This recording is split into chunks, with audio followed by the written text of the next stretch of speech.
이 요한복음 8장 12절부터는 하나님을 믿는 우리가 어떻게 살아야 되는지에 대해서 너무 정확하게 그리고 너무 적나라하게 얘기합니다. 자, 한 절 한 절 보면서 설명합니다. 요한복음 8장 12절 우리 다 같이 읽겠습니다. 시작. 예수께서 또 말씀하여 이르시되 나는 세상의 빛이니 나를 따르는 자는 어둠에 다니지 아니하고 생명의 빛을 얻으리라. 아멘. 나는 세상의 빛이니 나를 따르는 자는 어둠에 다니지 아니하고 생명의 빛을 얻으리라. 자, 오늘 예수님은 자기 자신을 뭐라고 소개했냐면 나는 세상의 빛이라 라고 얘기했어요. 여러분, 빛이신 예수님께서 창세기 1장 1절에 보니까 태초에 하나님이 천지를 창조하시니라 라고 말씀하시면서 빛이신 예수님이 창세기 1장 1절에 하나님과 예수님과 성령님이 천지를 창조하세요. 자, 예수님이 천지를 창조하실 때 상황이 어땠냐? 여러분, 창세기 1장 한번 펴보실래요? 자, 예수님이 천지를 창조하실 때 상황이 어땠을까? 창세기 1장 2절.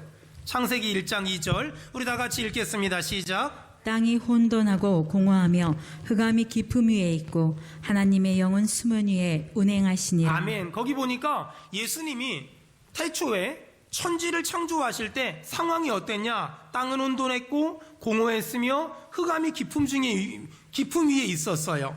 그때 하나님이 3절에 창세기 1장 3절에 이런 혼돈하고 공허하고 흑암이 깊음 위에 있는 이 상태에 하나님 말씀하셨어요. 하나님이 이르시되 빛이 있으라 라고 말씀하시면서 천지 창조가 시작됐어요. 여러분, 이 빛이라는 거는요, 이 세상을 살아가는 모든 생물들에겐 없으면 안 되는, 없으면 큰일 나는 그런 절대적인 요소예요. 이 땅에 살아가는 생명체들은 빛이 필요하며 특별히 사람에게는 빛이 정말 아주 많이 필요해요.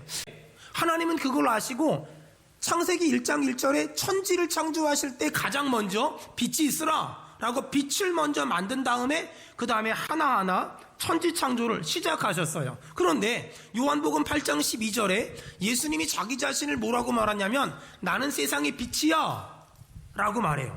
나는 세상의 빛이야. 자, 그렇다면 예수님이 자기 자신을 나는 세상의 빛이야 라고 말한 이유가 뭘까? 예수님이 이 땅에 오셨을 때 이 땅의 상태는 창세기 1장 2절의 상태였다는 거예요. 창세기 1장 2절에 땅이 혼돈하고 공허하며 흑암이 깊음 중에 있었거든요. 그런 상황이 예수님이 이 땅에 오셨을 때 이 세상의 상태였다는 거예요. 그래서 예수님은 빛으로 이 땅에 오셔서 어둠을 물리치길 원하셨고 혼란함을 정리하길 원하셨고 또 공허함을 없애길 원하셨어요. 여러분, 사람들하고 얘기하다 보면 어떤 사람들 그래요. 목사님, 생각이 너무 복잡해요. 목사님, 너무 외로워요. 목사님, 너무 공허해요. 목사님, 너무 정신이 없어요. 여러분, 그런 사람들이 예수님을 믿잖아요. 빛 대신 예수님이 그 사람의 심령에 들어가면은요, 그 사람 안에 있는 어둠이, 혼란함이, 공허함이, 외로움이 떠나갈 줄 믿습니다. 아멘. 여러분, 예수님은 어두운 세상에 빛을 비추기 위해서 오셨어요. 그렇게 예수님은 이 땅에 세상의 빛으로 오셨어요. 그 예수님이 우리에게 아주 중요한 말씀을 하셨어요. 요한복음 8장 12절 예수께서 또 말씀하여 이르시되 나는 세상의 빛이니 그 다음에 나는 세상의 빛이니 그 다음에 나를 따르는 자는 어둠에 다니지 아니하고 생명의 빛을 얻으리라. 설명하면 이런 거예요. 예수님은 자기 자신을 가리켜서 나는 세상의 빛이야 라고 말씀하셨어요. 그리고 나서 나는 세상의 빛인데 너희들도 세상의 빛이 됐으면 좋겠어. 너희들도 세상의 빛이 돼야만 해 라고 지금 예수님은 우리에게 말씀하시는 거예요. 여러분 잘 들으세요. 예수님은 자기 자신에게 나는 세상의 빛이야 라고 소개하면서 나를 믿고 나를 따르는 너희 모두는 이 세상의 빛처럼 살아야 돼 라고 말씀하셨어요. 그러므로 하나님을 믿는 우리는 이 세상을 어떻게 살아야 될까? 예수님이 빛이기 때문에 우리도 빛된 삶을, 특별히 예수님이 세상의 빛이었기 때문에 우리도 세상의 빛처럼, 세상의 소금처럼 살아야만 한다라고 말하는 거예요. 여러분, 예수님을 믿는 사람과 예수님을 믿지 않는 사람들을 보면은요, 예수님을 믿지 않는 사람들은요, 잘생긴 사람들이 진짜 많고요, 예쁜 사람들도 진짜 많아요. 근데 말이에요, 잘생기고 예쁜 것과 얼굴이 환하고 밝은 건 굉장한 차이가 있어요. 다시요. 잘생기고 예쁜 것과 얼굴이 환하고 밝은 건 어마어마한 차이가 있어요. 예수님을 믿지 않는 사람들 중에서는 잘생긴 사람 진짜 많고 예쁜 사람 진짜 많아요. 근데 예수님을 믿지 않는 사람들은요, 왠지 얼굴이 어두워요. 왠지 얼굴에 그늘이 있어요. 신기하죠? 예수님을 믿지 않거나 세상에 찌들은 사람들은 그들은 잘생겼고 예뻐요. 거기다가 옷도 명품을 휘감았어요. 시계도 구두도 타는 집, 타는 차도 사는 집도 그들은 뭔가 의리뻑적하게 살아요. 근데 문제는 어두워요. 아니 잘생겼는데 어두워요. 예쁜데 얼굴에 그늘이 있어요. 왜 그럴까? 그 사람들은 세상에 살 때는 자기가 어두운지 자기가 그늘졌는지 절대 몰라요.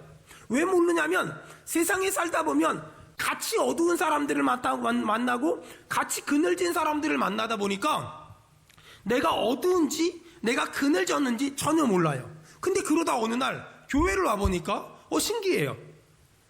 나보다 돈도 별로 없고 가진 것도 없고 잘난 것도 없고 똑똑하지도 않고 출세하지도 못하고 직업도 별로 안 좋은데 얼굴이 밝아. 얼굴이 환해. 이상하게 그 사람들을 만나고 나면, 예수 믿는 사람들을 만나고 나면, 은혜를 받은 사람들을 만나고 나면 왠지 모르게 내가 어둠이 있다고 생각되고 내게 그늘이 있다고 생각되고 내게 세상에 찌든 때가 묻었다고 느껴지며 내가 세상에 쓸데없는 것들에 잘못 살고 있다는 것이 막 느껴져요. 여러분, 그런 의미에서 교회는 뭐냐면요, 영적인 목욕탕 같은 곳이에요. 우리가 세상에서 지난 6일 동안 살았잖아요. 세상 살면서 우리는 수많은 사람들을 만나고 수많은 일들을 경험하면서 세상에 찌든 때가 묻어요. 세상에 더러운 때가 묻어요. 세상에 정말 쓰레기 같은 때들이 묻어요. 근데 주일날 교회 오잖아요. 말씀 듣잖아요. 찬송하잖아요. 인내하신 구세주여 막 부르잖아요. 그리고 기도하잖아요. 그러면서 내가 세상에서 묻었던 때들을 하나하나 벗겨내는 거예요. 그리고 빛 대신 말씀이 들어오고 빛 대신 찬송이 들어오고 빛 대신 예수가 들어오잖아요. 그럼 내 안에 있던 그늘들이 사라지고 어둠들이 사라지는 거예요. 바라기는 오늘 예배를 통하여 여러분 세상에 찌든 때가 다 씻겨 내려가기를 주의 이름으로 축원합니다. 아멘. 여러분 안에 있는 어둠이 나사렛 예수님의 이름으로 떠나가길 바랍니다. 아멘. 그것이 교회가 가진 힘이며 교회가 가진 능력이에요. 예수를 믿고 하나님의 은혜를 받으면 예수의 생명이 내 안에 들어오거든요. 예수의 생명이 내 안에 들어오면 나타나는 현상, 나타나는 증상이 있는데 그게 바로 뭐냐면 얼굴이 잘생겨지고 예뻐지는 것이 아니라 얼굴이 환해지고요. 얼굴이 밝아져요. 주변 사람들이 무슨 좋은 일 있어? 무슨 행복한 일 있어? 이렇게 물어볼 정도로 마치 복권 당첨된 사람처럼 얼굴이 환해지고요. 얼굴이 밝아져요. 이렇게 예수 믿고 그러면 첫째, 얼굴이 환해지고요. 얼굴이 밝아지고요. 둘째, 눈빛이요. 굉장히 온유해지고요. 눈빛이요. 굉장히 부드러워져요. 여러분 옆 사람 한번 이렇게 쳐다봐요. 얼굴이 밝은지 눈빛이 부드러운지 시작. 봐봐요. 여러분 정말이에요. 예수 믿고 은혜 받잖아요. 그럼 얼굴이 환해지고 밝아지고 눈빛이 부드러워지고 온유해져요. 근데 봐봐요. 예수 안 믿는 사람들 그리고 은혜가 떨어지고 시험 든 사람들 보세요. 그러면 얼굴이 어두워요. 벌써 얼굴에 써 있어요. 나 시험 들었음. 써 있어요. 눈빛은요. 잡아먹을 것 같아요. 잘못 걸리면 아작날 것 같아요. 그런 사람들이 얼마나 많은지 몰라요. 요한계시록을 보면 하나님이 사대교회에 뭐라고 말했냐면 살았다 하는 이름은 가졌으나 죽은 자로다. 정말이에요. 아니 제 주변에도 보면은요 분명히 살아있잖아요. 살아있으니까 저를 만나겠지요. 근데 얼굴이 죽었어. 눈빛이 죽었어. 그런 사람들이 의외로 꽤 많아요. 왜 그럴까요? 그 사람들이 얼굴이 못생긴 게 아니에요. 그 사람들이 얼굴이 밉게 생긴 게 아니에요. 하나님의 은혜가 떨어지니까 믿는 믿음이 떨어지니까 얼굴에서 기쁨이 사라지고 얼굴에서 즐거움이 사라지고 얼굴이 어두워지고 그늘져지고 눈빛이 어두워지고 싸늘해지고 차가워지는 사람들이 진짜 많아요. 예배 끝나고 돌아갈 때는 여러분의 얼굴이 밝아지길 바랍니다. 여러분의 눈빛이 초롱초롱 살아나기를 주의 이름으로 축원합니다. 아멘. 여러분, 이렇게 빛 대신 예수님을 믿는 사람은 세상의 빛처럼 살아야 되고, 살리는 영이신 예수를 믿는 사람은 내가 만나는 모든 사람들을 살리는 인생을 살아야만 해요. 여러분, 정말 내가 빛 대신 예수님을 믿는다면, 그리고 정말 내가 살리는 영이신 예수님을 믿는다면, 그렇다면 여러분 한번 여러분 주변을 이렇게 돌아보세요. 지금 코로나 때문에, 삶의 고단함 때문에 넘어지고 쓰러지고 자빠져 있는 사람들이 너무 많아요. 예배 끝나고 그 사람들을 찾아가세요. 그 사람들을 찾아가서 딴 얘기하지 말고 이 얘기하세요. 빛 대신 예수, 살리는 영이신 예수 얘기하세요. 그러면 나는 그 사람을 살릴 수 없지만 빛 대신 예수를 들으면 그 영혼이 살아날 것이고, 살리는 영이신 예수를 들으면 그 심령이 힘을 얻을 줄로 믿습니다. 아멘. 지금 우리 주변에는 의외로 극단적인 생각을 하는 사람들이 진짜 많아요. 아파트에서 뛰어내릴까? 약을 먹을까? 도망가 버릴까? 모든 걸 포기해 버릴까? 이런 생각을 하는 사람들이 우리 주변엔 너무 많아요. 어떤 사람은 지금 직장을 그만둘지 계속 다닐지 고민하고 있을 거예요. 어떤 사람은 가정을 유지해야 될지 아니면 이제는 깨뜨려야 될지 고민하고 있는 사람들도 꽤 많을 거예요. 안타까운 건 그런 중요한 결정을 하려고 하는 사람들이 자신의 기분이나 감정이나 혈기나 성질의 노예로 감정을 따라 결정하고 기분을 따라 결정하며 또 자신의 기질을 따라 결정하는 사람들이 얼마나 많아요. 나중에 얼마나 후회하려고, 나중에 얼마나 가슴 아파하려고. 여러분, 만약에 오늘 현장에서 예배를 드리건 영상으로 예배를 드리건 그런 중요한 결정을 하려고 하는 사람들이 있다면, 먼저 예수로 충만한 사람들 만나서 30분만 얘기하세요. 먼저 은혜가 있는 사람들 만나서 딱 30분만 얘기해 보세요. 그리고 딴 얘기 듣지 말고 예수 얘기, 빛 대신 예수, 살리는 영이신 예수 얘기 들으면 그 예수라는 진리가 내가 어떤 판단을 잘했는지 잘못했는지를 알려주실 것이고, 내가 기분 따라 감정 따라 혈기 따라 판단했는지 아니면 하나님의 뜻대로 판단하고 결정했는지를 알려주실 거예요. 자, 두 번째, 요한복음 8장 13절.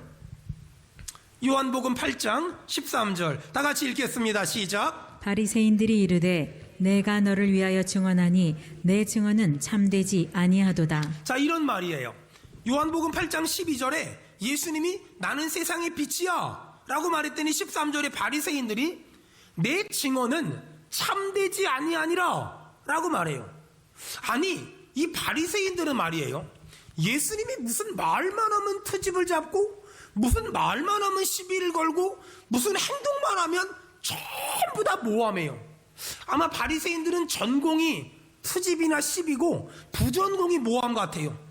아니, 도대체 왜 이 사람들은 예수님이 하는 말마다 시비를 걸고 예수님이 하는 행동마다 트집을 잡고 모함했을까? 제가 가만히 생각을 해보니까 예수님을 안 믿었기 때문에 그런 것 같아요. 예수님을 믿지 않으니까 예수님이 하는 말이 하나도 믿어지지 않고 예수님이 하는 행동이 하나도 믿어지지 않으니까 맨날 시비 걸고 맨날 트집 잡고 맨날 모함하지 않았을까? 근데 문득 그런 생각이 들었어요. 바리새인들이 이렇게 예수님이 하는 말마다 시비하고 트집 잡고 예수님이 하는 행동마다 모함하는 것이 왠지 저에게는 꼭 낯설지만은 않아요. 바리새인들의 이런 모습을 보며 저는 다른 얘기할 것도 없이 제가 하나님을 만나기 전에, 제가 예수님을 영접하기 전에 제 모습이 진짜 그랬더라고요. 어릴 적에 엄마한테 엄마 용돈 좀 줘, 엄마 뭐 사 먹게 돈 좀 줘, 학교에서 돈 갖고 오래. 그러면 옛날 엄마들은 하는 말이 있어요. 없어. 없어가 답이에요. 5초도 고민하지 않고 없어가 답이에요.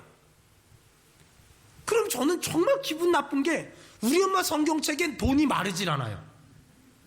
아니, 성경책에는 빳빳한 돈이 그렇게 있으면서 내가 돈 달라면 없대. 한날은 우리 집에 도둑놈이 쳐들어왔거든요. 세상에. 도둑놈들이요, 교회 붙은 집에는요, 돈이 어디 있는지 다 알아요. 성경책에 꽂혀있는 돈 다 가져갔어. 아니, 성경책 아래 맨날 돈 꽂아놓으면서 아들이 돈 달라면 없대. 맨날 그러는 거예요. 그러니까 하나님이 안 믿어지지. 하나님한테는 다 갖다 바치면서 나한테 10원도 안 주니까 얼마나 화나요, 얼마나 짜증나요. 제가 얼마나 나쁜 놈이었냐면, 어릴 적에 시골 교회는요, 잠자리채가 돌아다녔어요. 이렇게. 그러면 이렇게 헌금하는 척하고 이렇게 딱 주먹을 냈다가 딱 집어가지고 탁 집어. 정말 창피한 얘기인데, 어릴 적에 헌금함이 깊숙이 있잖아요.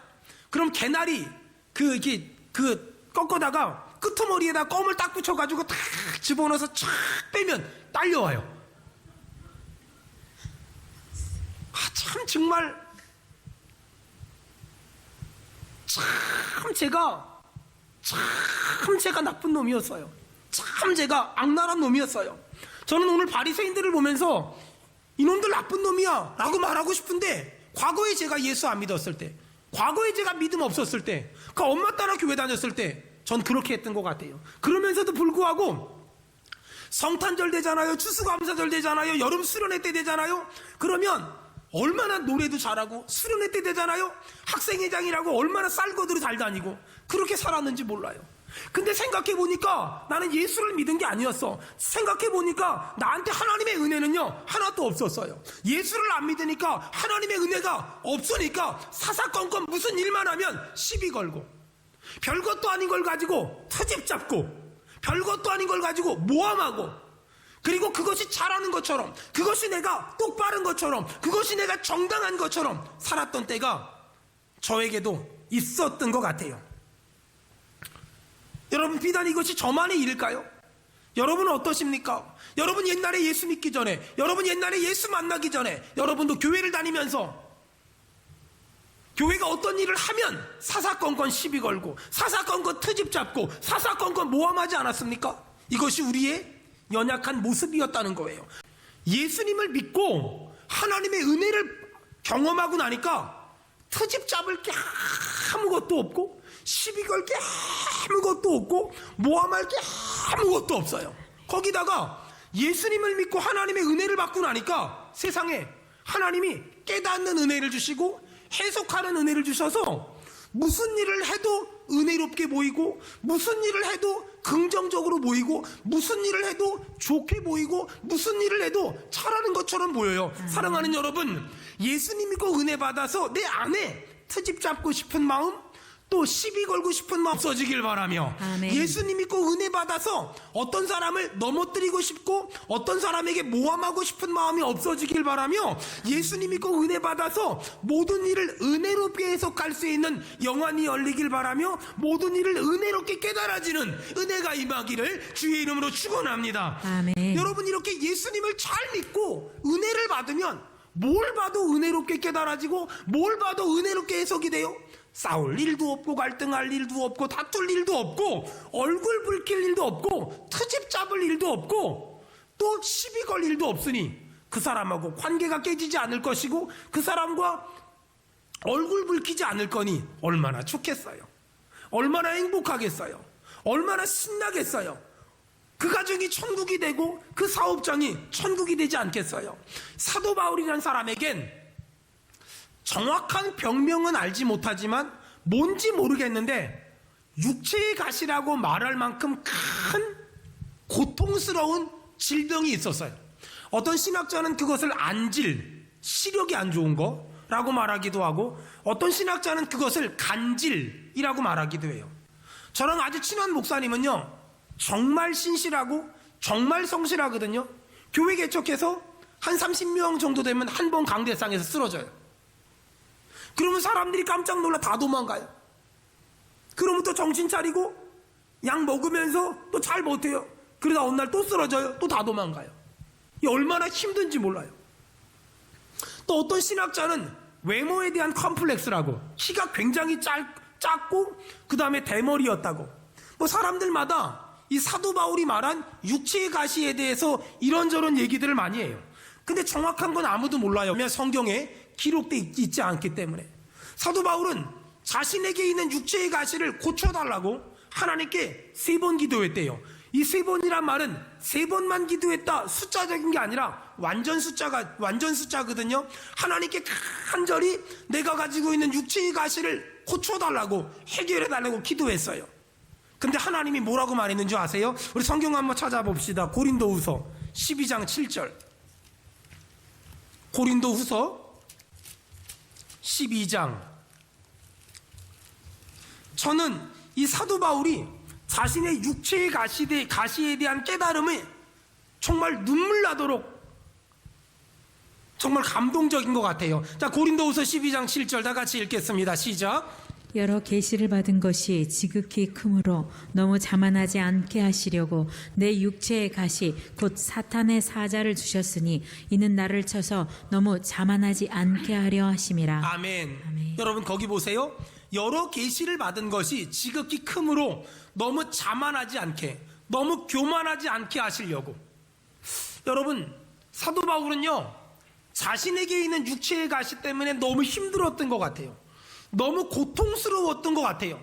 너무 버거웠던 것 같아요. 근데 사도 바울이요, 이런 너무 힘들고 너무 버겁고 너무 고통스러운 이 육체의 가시에 대해서 뭐라고 말하냐면, 내가 하나님께 받은 게 너무 많아서 하나님은 나 교만하지 말라고 이런 육체의 가시를 나에게 줬대. 기가 막히잖아요. 지금도 많은 사람들은 자기가 원하는 거 하나님이 안 주면 승질내요. 자기가 달라고 하는 거 안 주면 하나님한테 화내요. 하나님 어떻게 나한테 이럴 수 있냐고.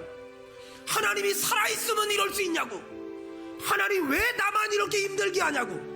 근데 사도 바울은 나에게 육체의 가시가 있었대요. 뭔지 모르겠어요. 근데 하나님이 응답을 안 해줘요.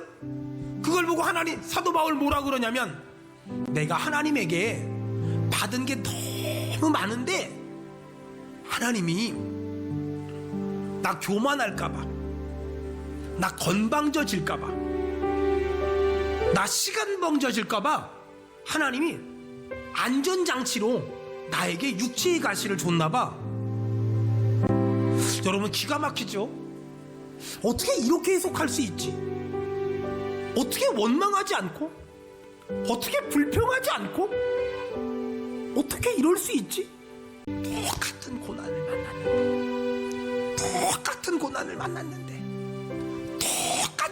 만났는데 왜 어떤 사람은 하나님에게서 멀어지고, 어떤 사람은 똑같은 고난을 만났는데 하나님 더 붙잡고 더 예배를 사모하며 더 기도를 사모하며 아직까지도 끊어버리지 못한 죄들을 결단하며 아직까지도 해결하지 못한 세상의 찌든 때들을 끊어버리길 결단하며 이제는 거룩하게 살기를 결단할까요? 왜? 똑같은 고난을 만났는데 어떤 사람은 더 주님 붙잡고 어떤 사람은 더 주님에게서 멀어질까요? 고난의 크기의 문제일까요? 아니에요. 내가 예수님을 믿고 내가 하나님의 은혜를 받으면 내가 만난 고난을 바라보는 눈들이 달라져요. 내가 만난 고난을 바라보는 관점들이 달라져요. 여러분, 하나님은 우리에게 왜 고난을 주셨을까? 하나님은 왜 우리에게 고난을 주셨을까? 우리를 미워해서 싫어해서 아니에요. 하나님은 우리에게 이렇게 말씀하세요. 이젠 나 꼭 붙잡고 살아. 이젠 절대 떠나지 마. 이젠 절대 멀어지지 마. 이젠 절대 세상으로 가지 마. 우리 동기하면 아멘 합시다. 아멘. 사랑하는 여러분, 저는 우리 성도들이 과거에 별것도 아닌 걸 가지고 시비하고 트집 잡고 별것도 아닌 걸 가지고 사람들을 모함하는 인생을 살았다면, 이제는 무슨 일을 만나든 어떤 일을 만나든 원망하고 불평하는 것이 아니라 더 하나님께 나오고 더 하나님을 붙잡고 더 하나님을 의지하고 더 하나님을 예배하고 더 하나님을 찬송함으로 넉넉히 이기기를 주의 이름으로 축원합니다. 아멘. 자, 마지막 하나 29절 볼까요? 요한복음 8장 29절. 자, 그렇다면 세상에 빛된 그리스도인으로 우리는 어떻게 살아야 될까? 다 같이 읽겠습니다. 시작. 나를 보내신 이가 나와 함께 하시도다. 나는 항상 그가 기뻐하시는 일을 행함으로 나를 혼자 두지 아니하셨느니라. 여러분 거기 언더라인 쳐보세요. 나를 보내시니. 제가 믿음으로 선포할 테니까 마음으로 믿는 사람만 아멘 합시다. 여러분, 하나님은 우리와 함께 하십니다. 아멘. 아멘. 나를 보내시니가 나와 함께 하시도다. 그 밑에 끝에 그 하나님은 나를 혼자 두지 않으실 겁니다. 동의하면 아멘 합시다. 아멘. 나를 혼자 두지 않을 겁니다. 자, 하나님이 나와 함께 하실 것이며 하나님이 나를 혼자 두지 아니하실 것인데, 그것을 믿는 사람은 어떻게 살아야 될까? 중간에 언더라인 치세요. 나는 항상 그가 기뻐하시는 일을 행함으로. 아멘. 우리가 어떻게 살아야 될까? 우리는 이제 항상 하나님이 기뻐하시는 일을 하면서 살아야만 합니다. 여러분, 이제부터 하나님이 기뻐하는 일 많이 하며 삽시다. 아멘. 하나님이 기뻐하는 일 많이 하며 삽시다. 많은 사람들이 인생을 살면서 사람들마다 어떤 일을 선택하고 어떤 일을 결정하는 기준이 있어요. 대부분의 사람들은 자신의 유익과 만족을 위해서 결정하고 판단해요. 어디 가면 돈 더 준대, 어디 가면 돈 더 많이 벌 수 있대. 근데 어떤 사람들은요, 나의 만족과 유익을 위한 결정이 아니라 어떤 결정이 하나님이 더 좋아하실까? 내가 어떻게 결정해야 하나님이 더 좋아하실까? 내가 어떤 판단을 해야 하나님이 더 좋아하실까? 여러분, 이제부터 어떤 결정을 할 때 내가 어떤 결정을 해야 하나님이 더 기뻐하실까? 내가 어떤 결정을 해야 하나님이 더 좋아하실까? 내가 어떤 결정을 해야 하나님이 마음이 더 시원할까? 저희 교회가 어떤 결정을 하고 어떤 판단을 할 때 기준이 뭘까? 그런 결정을 하고 그런 판단을 하면 사람들이 막 온대. 여기저기 사람들이 막 몰려든대. 아니에요. 제가 어떤 결정을 하고 어떤 판단을 할 때 기준은 딱 하나예요. 어떤 결정을 하면 하나님이 더 좋아하실까? 어떤 결정을 하면 하나님이 더 기뻐하실까? 신기한 건 하나님이 기뻐하시잖아요. 하나님은 하나님이 기뻐하는 결정을 하면 그런 결정을 하는 사람에게 필요한 영권과 인권과 물권을 주실 줄로 믿습니다. 아멘. 여러분, 저는 목사예요. 제가 사람들한테 물어봐요. 집사님은 꿈이 뭐예요? 너는 꿈이 뭐니? 너는 뭐가 되고 싶니? 뭐 목사요? 아니면 뭐 선생님이요? 의사요? 뭐 박사요? 사장님이요? 오케이, 좋아. 여러분, 이 땅에는 저 같은 목사가 진짜 많아요. 근데 있잖아요, 목사가 되는 건 굉장히 어려워요. 한 10년 공부해야 돼요. 전 한 13년 정도 공부했거든요. 목사가 되는 거 어려워요. 근데 목사가 되고 나니까는요, 목사가 되는 것보다 더 어려운 게 뭔지 아세요? 하나님이 기뻐하는 목사가 되는 게 어려워요. 목사가 되는 건 어려운 줄 알았는데 해보니까 공부만 열심히 하면 돼요. 근데 하나님이 기뻐하는 목사는요, 죽을 때까지 해야 돼요. 여러분, 어저께 우리 김나단 강사가 결혼을 했어요. 한 여자의 남편이 됐잖아요. 남편이 되는 건 한 여자랑 결혼하면 돼요. 근데 하나님이 기뻐하는 남편이 되는 건 쉽지 않아요. 시간이 지나면 아빠가 될 거예요. 아빠가 되는 건 결혼하고 시간 지나서 하나님이 아기를 선물로 주시면 아빠가 될 수 있어요. 근데 말이에요, 하나님이 기뻐하는 아빠가 되는 건 쉽지 않아요. 사장님이 되는 거 어렵죠. 하지만 어쨌든 차리면 사장님이 될 수 있어요. 하지만 하나님이 기뻐하는 사장님이 되는 건 쉽지 않아요. 이 땅에는 저처럼 목사들이 진짜 많아요. 근데 안타까운 건 하나님이 기뻐하는 목사는 얼마나 될까요? 여러분, 이 땅에는 권사님, 집사님, 장로님, 안수 집사님 진짜 많아요. 근데 하나님이 기뻐하는 권사님은 얼마나 될까요? 사람들은 지금도 목사가 되겠다고, 사장님이 되겠다고, 선생님이 되겠다고 나름 열심히 공부해요. 근데 안타까운 건 하나님이 기뻐하시는 목사님이 되겠다고 준비하는 사람들은 잘 보이질 않아요. 우리의 문제는 목사가 없는 게 아니에요. 하나님이 기뻐하시는 목사가 없는 거지. 우리의 문제는 사장님이 없는 게 아니에요. 하나님이 기뻐하시는 사장님이 없는 거지. 여러분, 오늘 저와 같이 결단 한번 해보면 어떨까요? 저는 하나님이 기뻐하는 목사가 되기를 결단하고 싶습니다. 여러분의 직분은 무엇입니까? 여러분의 직업은 무엇입니까? 하나님이 기뻐하는 사장님, 하나님이 기뻐하는 남편, 하나님이 기뻐하는 아내, 하나님이 기뻐하는 직원, 하나님이 기뻐하는 기업인,